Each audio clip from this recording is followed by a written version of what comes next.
and welcome to today's video.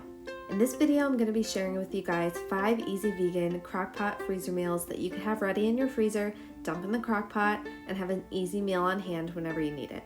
So if that sounds good to you guys, let's get started. So the first recipe is for tomato soup. So the first thing you're going to be adding is a cup of diced onions, some fresh basil, and a couple cloves of minced garlic. Next, you're going to be adding about 3 cups of diced fresh tomatoes and 2 large cans of diced tomatoes. Next, you're going to be adding whatever Italian seasoning you want. I added about a tablespoon, and that's it. When you go to cook this, you are going to want to put it in your crock pot. You don't have to add anything else to it except salt and pepper, and then you're going to want to blend it up to serve.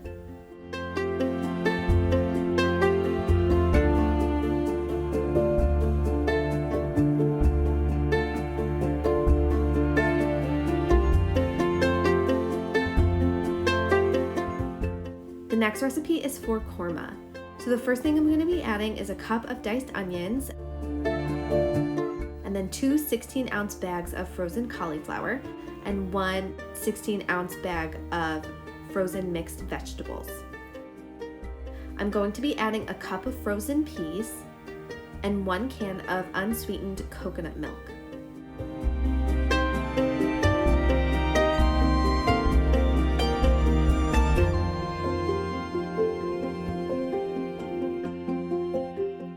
Next, you're going to be adding some spices. I add about a tablespoon of curry powder, about a teaspoon of turmeric,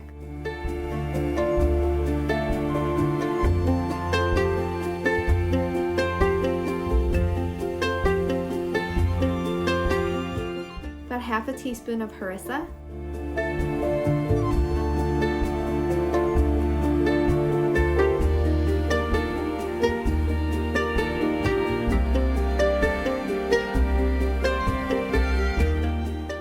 and about a half a teaspoon of ground ginger.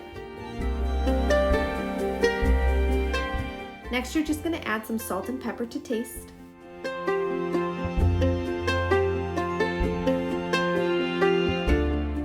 When you add this to the crock pot, you don't have to add any other liquid. You're just going to cook it on high for about 4 hours until it's done.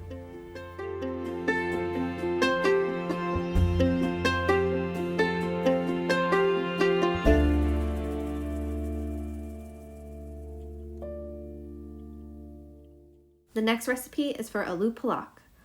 So the first thing I'm adding is 1 cup of diced fresh tomatoes and about 4 cups of fresh spinach. Next, I'm going to be adding 1 can of unsweetened coconut milk, about half a teaspoon of ground ginger, 2 teaspoons of garam masala, and some salt and pepper to taste.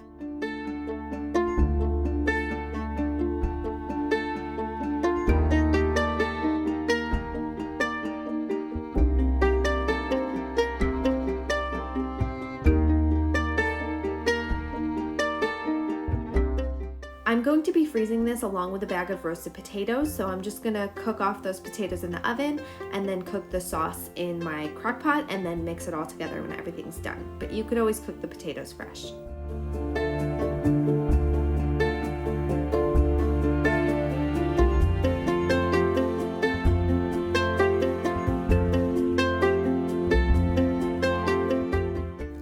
For this green pesto soup, I'm going to be starting with 1 cup of diced onion, 1 cup of diced celery, and 1 cup of finely diced broccoli.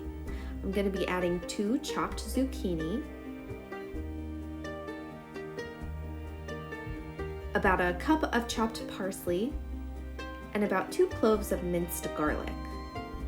I'm going to be adding some pesto sauce. You can use store-bought. I prefer to use homemade, and I just used about a half a cup of pesto sauce. And then I'm going to be adding vegetable broth bouillon. You can either use bouillon cubes or you can add veggie broth to the crock pot when you're cooking. You want to use enough bouillon that it would make about 4 to 6 cups of vegetable broth. And then I'm just going to be adding some salt and pepper to taste. I will be adding about 4 to 6 cups of water to this when I add it to the crock pot. And then I like to just put aside my dried pasta and leave it in the pantry so I know it goes to this soup. And then I will either add this pasta into the crock pot when it's almost done cooking, or I will cook the pasta on the side and just use it to serve.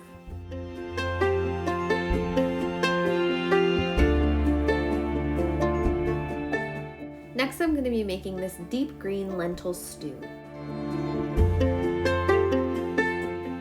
So the first thing I'm going to be adding is 1 cup of diced celery and 1 cup of diced onion, and then 1 16-ounce bag of chopped kale.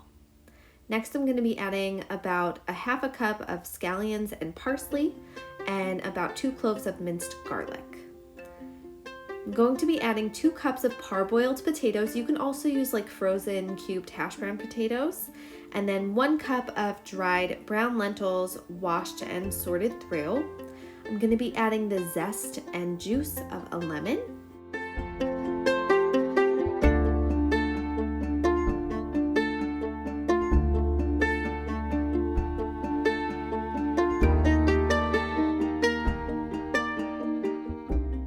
And then some red chili flakes. You can use as many of these as you want, as spicy as you would like it. And then I'm going to add just a little pinch of ground cumin and some vegetable broth seasoning bouillon. So again, if you're going to use a cup of lentils, I would probably recommend 2 to 3 cups of water so that could cook in there. And you would add the water when you go to add everything into the crock pot when you're ready to make it. And then I add a couple tablespoons of soy sauce. Again, you can measure your saltiness as your preference. And then there you have it. So I hope you guys enjoyed these really simple freezer meals, and now you can prep them and have them ready for when you have a busy night. Thanks so much for watching. Bye guys.